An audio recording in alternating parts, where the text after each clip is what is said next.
Vu du vent, on a vu tout de suite le choc de Schumacher sur Battiston et on était étonnés, on est resté.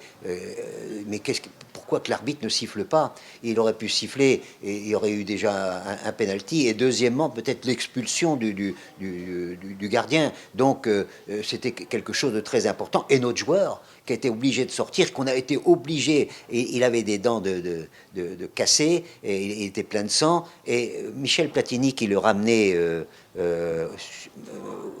il était sur la civière, Michel Platini lui tenait la main, je ne sais pas si vous avez vu, il l'a accompagné. Nous on a vu ça comme vous, et après on a su pourquoi. Il avait une main qui tremblait comme ça.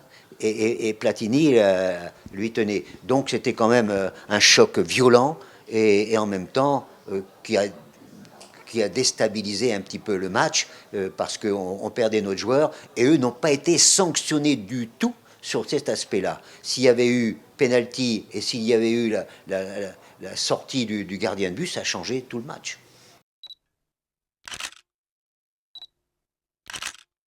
La déception des joueurs, c'est une chose, mais la colère des joueurs, la colère contre l'arbitre, la colère contre le manque de sanctions vis-à-vis des joueurs allemands. Et dans les vestiaires, avant le match, j'avais des hommes, j'avais des mecs, j'avais des gars prêts à aller au combat. Et après le match, j'avais des enfants. Des enfants, ils pleuraient comme des gosses. Et il n'y avait pas moyen de leur remonter le moral. Il y a eu deux joueurs. Une heure après, ils étaient encore habillés. On a été obligé de les mettre tout habillés dans le bain parce qu'on avait un avion à prendre. Qui c'était? Non, jamais donné ces deux noms. Jamais. On me l'a toujours demandé comme vous. Jamais on a donné les deux noms. Pourquoi? Bah parce qu'on aurait dit, tiens, c'est des fillettes ou c'est des, je sais pas quoi, on les aurait rabaissés, alors que c'était tout simplement une tristesse très grande d'avoir été volé.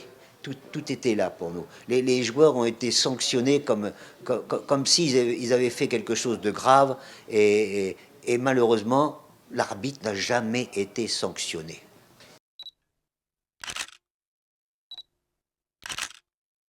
C'était anti-allemand. D'un seul coup, tout le monde était, tous les Allemands étaient des Schumacher. C'est-à-dire des gens qui pouvaient sanctionner de cette façon-là. Et moi on était rentré plus tôt, parce qu'on avait la troisième place à jouer, mais bon, on est rentré plus tôt en France. Et je suis allé, j'habitais Bordeaux, et il y avait le Tour de France à Bordeaux. Et je voulais voir le Tour de France, comme souvent, où il y a du spectacle, au haut d'une côte. Mais jamais pu monter la côte. Il y avait des gens tout le long, et tous ces gens-là, c'était contre les Allemands. Les Allemands étaient ceci, les Allemands étaient cela. C'était comme si c'était la guerre de 40 qui revenait, hein, alors qu'il y avait un ou deux Allemands qu'il fallait peut-être sanctionner. Mais là, c'était la guerre de 40 qui recommençait dans cette montée-là. J'ai jamais pu arriver en haut. Je suis resté à discuter et ça avait marqué énormément. Mais ça marque énormément qu'actuellement, on me repose encore la question sur ces années-là. Donc, quand on voit ce qui s'est passé entre-temps, heureusement, tous les Allemands n'étaient pas comme Schumacher.